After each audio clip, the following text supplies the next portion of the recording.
मोदी का सबसे संस्कारी योद्धा, जिन्होंने दुनिया को पढ़ाया हिंदुत्व का चैप्टर। मोदी का सबसे धाकड़ योद्धा, जो खुलेआम ठोक कर देता है जवाब। मोदी का सबसे शक्तिशाली योद्धा, जिनकी कूटनीति ने पाकिस्तान को कूटा। मोदी का सबसे चहेता योद्धा, जो शक्तिशाली देशों की पहचानता है नब्ज।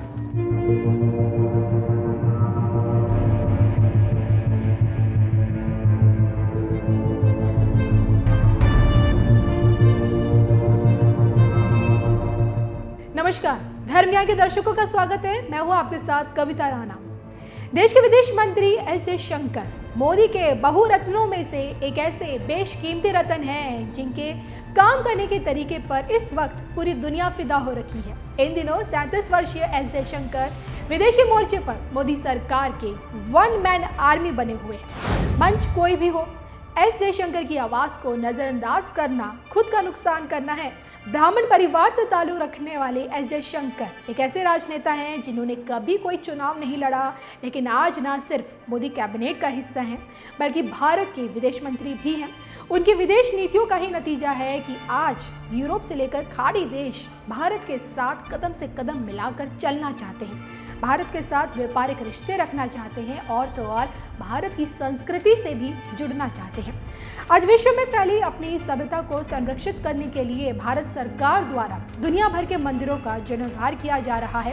विदेशी धरती पर स्थापित हिंदू मंदिरों की तस्वीर बदली जा रही है। दुनिया भर के मंदिरों को भव्य रूप दिया जा रहा है।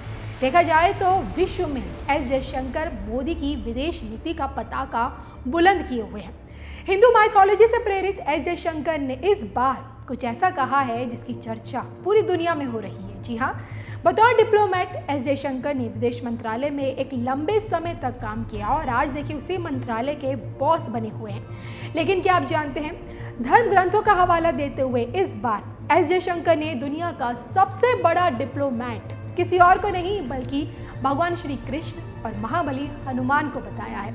महाभारत के सूत्रधार, सुदर्शनधारी, चक्रधारी भगवान श्री कृष्ण और रावण की लंका को जलाकर राख कर देने वाले प्रभु राम के परम भक्त महाबली हनुमान हिंदुओं के लिए देखिए सबसे ज्यादा पूजनीय है और इस धरती के सबसे बड़े डिप्लोमेट भी हैं। जी हाँ, कृष्ण और हनुमान भगवान का सच क्या है, इसको लेकर एस जयशंकर की थ्योरी क्या कहती है, सुनिए उन्हीं की जुबान। इतनी पढ़ाई के बाद आपको क्या लगता है कि दुनिया के सबसे बड़े डिप्लोमेट कौन थे? मैं कहूँगा सबसे बड़े डिप्लोमेट एक श्री कृष्ण थे, एक हनुमान जी थे। कि अगर आप उनको कूटनीति के परिप्रेक्ष्य से देखें कि किस सिचुएशन में थे, उनको मिशन क्या दिया गया था, किस तरीके से उन्होंने हैंडल किया था। और हनुमान जी ने तो माने उसके साथ इतना इंटेलिजेंस भी और मिशन के आगे भी बढ़ गए थे। उन्होंने सीता को वो कांटेक्ट भी किया था, पूरी लंका की खबर ली, लंका को जला भी दिया उसके बाद। माने कैसे डिप्लोमेट निकले, माने ऑल पर्पस मल्टीपर्पस डिप्लोमेट। दुनिया के 10 स्ट्रेटेजिक कॉन्सेप्ट जो आज की चर्चा में, आज के डिस्कोर्स में 10 बड़े स्ट्रेटेजिक कॉन्सेप्ट जो इंटरनेशनल रिलेशन, मैं हर कॉन्सेप्ट का आपको एक महाभारत में इक्विवेलेंट दे सकता हूँ। कि अगर आप कहें अरे आज मल्टीपोलर वर्ल्ड है, उस समय भी अगर कुरुक्षेत्र के मैदान में क्या हो रहा था, वो मल्टीपोलर भारत था जिसमें अलग अलग राज्य थे। सबको कहा गया कि आप उनके साथ हैं, मेरे साथ हैं। एक दो नॉन अलाइन निकले बीच में, जैसे बलराम थे या रुक्मा थे। या अब हम कहते हैं कि ये ग्लोबलाइज दुनिया है, इंटरडिपेंडेंस है, हम सब पे ये बाधाएं हैं, कंस्ट्रेंट। अर्जुन की दुविधा क्या थी? कंस्ट्रेंट ही थी कि वो इंटरडिपेंडेंट थे, इमोशनली इंटरडिपेंडेंट थे कि मैं अपने रिश्तेदारों के खिलाफ मैं कैसे लड़ाई करूं। पर वो भी वो फिजिकल मटेरियल इंटरडिपेंडेंस नहीं था, पर इमोशनल इंटरडिपेंडेंस था। या हम कभी कभी हम कहते हैं अरे पाकिस्तान ने ये किया वो किया, चलो हम स्ट्रेटेजिक पेशेंस दिखाते। स्ट्रेटेजिक पेशेंस का सबसे अच्छा उदाहरण जो है वो कृष्ण भगवान जिस तरीके से उन्होंने शिशुपाल को हैंडल किया कि 100 बार उन्होंने क्षमा किया, 100 बार। उसके बाद आपको पता उन्होंने क्या किया। पर बड़े देशों में ये केंद्र सरकार में सीमित नहीं रहती। कि जब अलग अलग राज्य होते हैं, क्षेत्र होते हैं, प्रांत होते हैं, सबका अनुभव कुछ अलग होता है, उनकी परिप्रेक्ष्य अलग होती है।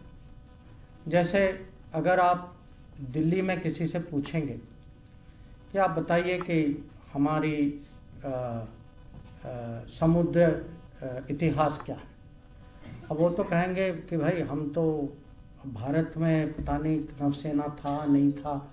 अब वही प्रश्न अगर आप तमिलनाडु में पूछेंगे तो वो बहुत गर्व से कहेंगे, अरे हमारे यहाँ तो वो चोला राज्य के समय में हमारी नौसेना जो है वियतनाम इंडोनेशिया तक गई थी। या पुणे में पूछेंगे तो लोग कान्होजी आंग्रे की बात करेंगे। तो अब वही उदाहरण मैं आपको व्यापार के बारे में दे सकता हूँ कि जो हमारे जो कोस्टल स्टेट्स जो हैं उनका अनुभव, उनका इतिहास व्यापार के बारे में अलग था, जो उत्तर प्रदेश या बिहार या दिल्ली का ना हो। तो कहने का तात्पर्य ये है कि जब विदेश नीति, अच्छी विदेश नीति जो बनाते हैं, ये ऑल ऑफ इंडिया पॉलिसी होनी चाहिए, जिसमें स्टेट्स भी भागीदार हों, जिसमें पूरे भारत का अनुभव, पूरे भारत का हित जुड़कर उसका निचोड़ जो है एक किस्म से फॉरेन पॉलिसी की फाउंडेशन हो। अब ये भी है कि हम आजकल ग्लोबलाइज्ड दुनिया में रहते हैं, ये ग्लोबलाइज्ड इरा है, और इस ग्लोबलाइज्ड इरा में हम सब जो हैं भागीदार हैं। और जो आज देवेंद्र जी ने भी जिक्र किया था कि अब हम G20 का कार्यक्रम में अब पूरी भारत जुड़ी हुई है, और ये इसीलिए जुड़ी हुई है क्योंकि प्रधानमंत्री की सोच है कि ऐसे बड़े जिम्मेवारी के समय ये खाली राजधानी का कार्यक्रम नहीं होना चाहिए। और वही सोच जो है मेरे लिए आज के कार्यक्रम में जब मराठी के अनुवाद में, ये मराठी भाषा में मेरे पुस्तक का अनुवाद हुआ है, मुझे भी वही भावना है कि जो है ये जो हमारी सोच है ये खाली एक छोटे सर्कल में दिल्ली में नहीं रहना चाहिए, ये पूरे भारत में चर्चा होनी चाहिए। और ये मेरे लिए, जैसे मैंने कहा, आज अत्यंत गर्व का विषय है, गर्व का समय है।